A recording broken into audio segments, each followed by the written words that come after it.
gràcies. Jo he estat apuntant més o menys el sentit de totes les intervencions i no repetiré el que ja ha dit l'Oriol, que en prenem nota, diguem-ne, però també he volgut fer una llista de propostes concretes, diguem-ne. Hi ha una petició de revisió de l'estratègia independentista, l'acabem de fer perquè sortim del Congrés Nacional el mes de gener, diguem-ne, que a més, en aquest Congrés Nacional ens vam posar el focus precisament a revisar l'estratègia independentista i ho vam fer entre tots i totes, ho vam fer l'organització i a més ho vam dir, que aquest Congrés Nacional no anava de polítiques sectorials perquè havia quedat una bona formulació al respecte d'aquestes polítiques sectorials a la Conferència Nacional, a la ponència política de la Conferència Nacional, que feia un any i mig que havíem fet.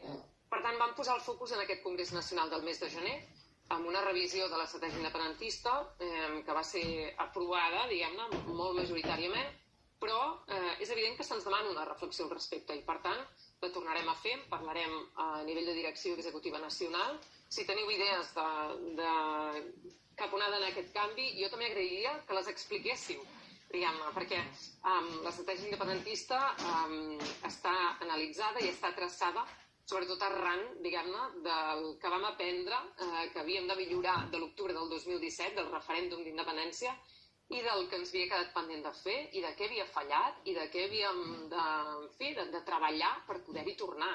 I això està explicat del tort, del dret i del revés, i crec que una organització independentista o una organització política madura després de passar per l'octubre del 2017 hauria d'haver fet aquesta reflexió i jo em sento orgullosa de formar part d'Esquerra Republicana, que s'ha dit les coses a la cara i que se les ha dit clares i que ho ha fet per tornar a guanyar, perquè volem guanyar i perquè el camí cap a la república és l'essència de la nostra estratègia política.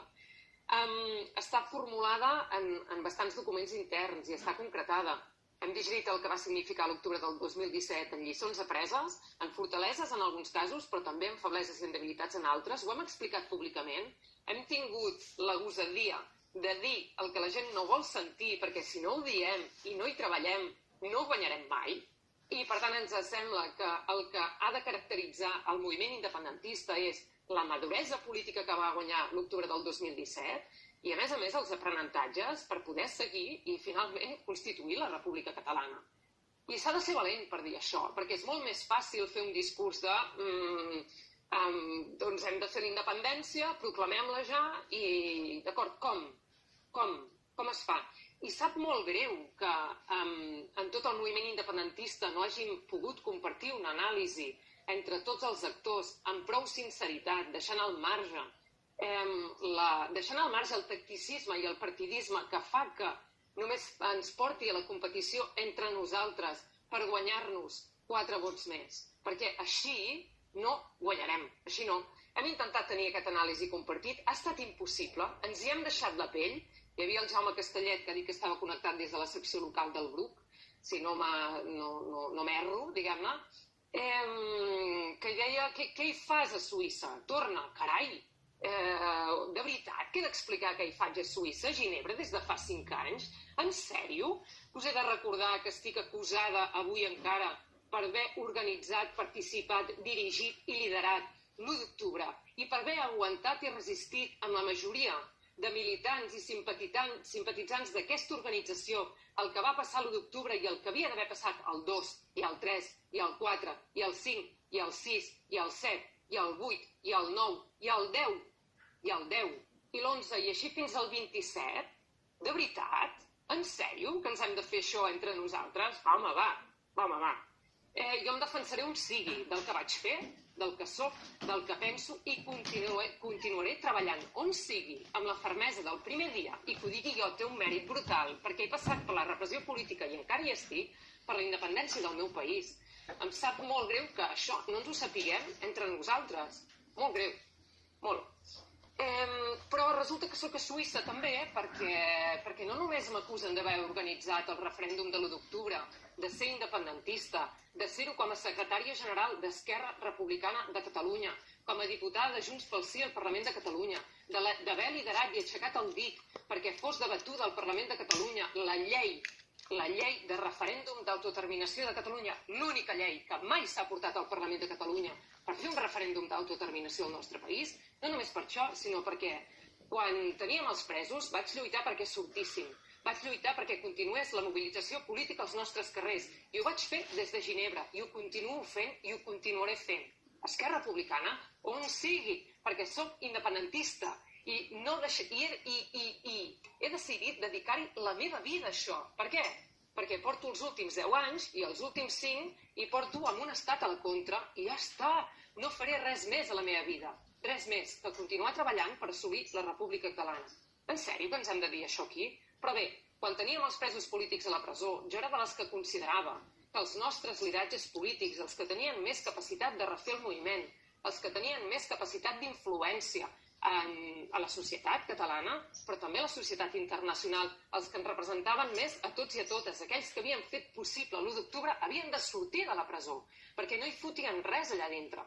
I per tant, resulta que quan l'octubre del 2019 aquests polítics que estan al Tribunal Suprem van dictar una sentència absolutament arbitrària i injusta que condemnava els nostres presos i les preses d'Esquerra Republicana polítiques a la presó, resulta que sí, que vam decidir organitzar el que se'ns va acudir, el que vam poder, i aprecar-hi i com vam poder, i ens va costar Déu i ajuda que la gent sortís i s'envalés.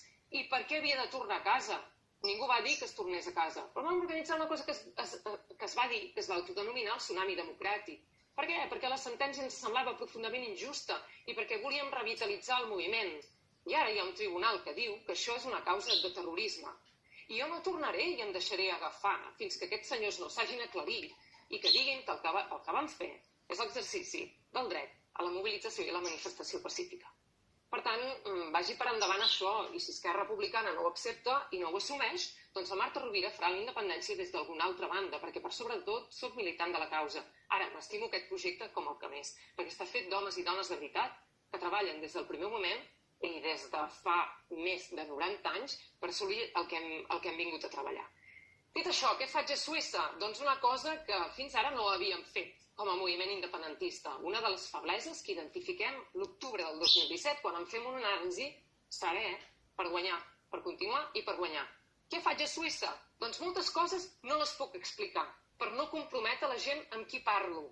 I parlo en totes les llengües i els idiomes del món. I són representants d'altres estats, organitzacions internacionals i sobretot de Nacions Unides, on els independentistes, jo dic en plural, hi havien posat els peus poc o pràcticament gens. Sí? Doncs tenim la sort que hi hagi una secretària general que fa 2 o 3 jornades cada dia i que se'n va veure els relators de Nacions Unides, que se'n va veure les missions permanents, que se'n va veure les organitzacions internacionals, que se'n va veure un país ric i sobretot Ginebra, amb un programa de 25 anys d'història, treballant en l'àmbit internacional, a convèncer gent de que nosaltres som independentistes i que això no és cap delicte, que és una causa, que nosaltres volem fer l'independència votant i que s'han d'estar aplicant la repressió política i que això defineix perfectament un conflicte polític entre Catalunya i Espanya. Sabeu què em trobava fa 4 anys a Ginebra? Tenia 2 problemes jo, bàsicament. Un, ser espanyola, perquè resulta que l'estat espanyol fora d'Espanya és un estat democràtic i de dret i per tant havia de lluitar contra el fet, i quina contradicció, oi?, de ser espanyol. I per l'altra banda, el meu principal problema és que era europea. I em deien, no, si Europa va molt bé, no, si Espanya és un estat democràtic i de dret. I després de picar molta pedra, però molta, i de fer caure tots aquests tabús, i de fer caure màscares, hòstia, crec que el resultat, de moment, el que es veu públic, i sort que ha sortit alguna cosa pública després de picar tanta pedra i de garantir tant la discreció perquè la gent pugui opinar, crec que el resultat no està malament. Com a mínim és la primera vegada a la història que obtenim un resultat d'aquestes característiques, que significa complicitat internacional, que significa suport internacional, que és allò que necessitem per guanyar. 2 resolucions del Comitè de Nacions Unides de Drets Humans, únic comitè al món de Nacions Unides de Drets Humans, que ens defensa com a independentistes i que diu que tenim tot el dret del món a seguir defensant la nostra causa. 2. Una resolució del Working Group de Detencions Arbitràries dient que la presó provisional dels nostres presos era profundament arbitrària i que havien de sortir i que se'ls havia de rescabalar econòmicament a ells i a les seves famílies i que s'havien de poder defensar amb totes les garanties. Uau, brutal. Aneu a mirar quantes resolucions del Working Group de Detencions Arbitràries sobre un país europeu han sortit de Nacions Unides. Mireu-ho, és molt fàcil. Ja us ho diré jo, només una i de França. La resta són de dictadures, perquè és molt més fàcil, perquè no són ni espanyols ni europeus, i és molt més fàcil acceptar que una dictadura té presos polítics. Però resulta que nosaltres ho vam aconseguir en el marc de Nacions Unides. I dues resolucions més de Nacions Unides que agrupen 8 relators especials, únics al món, en diferents àmbits de drets humans, drets civils i polítics, que ens donen la raó. I això és de moment el que ha sortit públicament, perquè els que em coneixeu sabeu que no pararé de picar pedra i que em vull moltes més de resolucions d'aquestes característiques. Ara mireu, aquesta setmana estava reunida amb diversa gent a Ginebra que treballen per les seves causes polítiques, sí? I em preguntaven com carai s'ho feia Catalunya per obtenir tant suport internacional si el nostre conflicte en una taula molt global a nivell internacional no sembla un conflicte, perquè ells tenien víctimes mortals, tenien violència, eren conflictes armats, tenien l'estat que utilitzava, no Pegasus, no, ni les presons, no? Utilitzava tot de mitjans per abatre'ls i ens preguntaven, i com més que de Nacions Unides només surten resolucions de Catalunya? Doncs és perquè piquem pedra, i amb el vostre permís jo ho continuaré fent. Dit això, com us deia, he apuntat algunes propostes. Hi ha hagut una proposta de que fem una enquesta a la militància per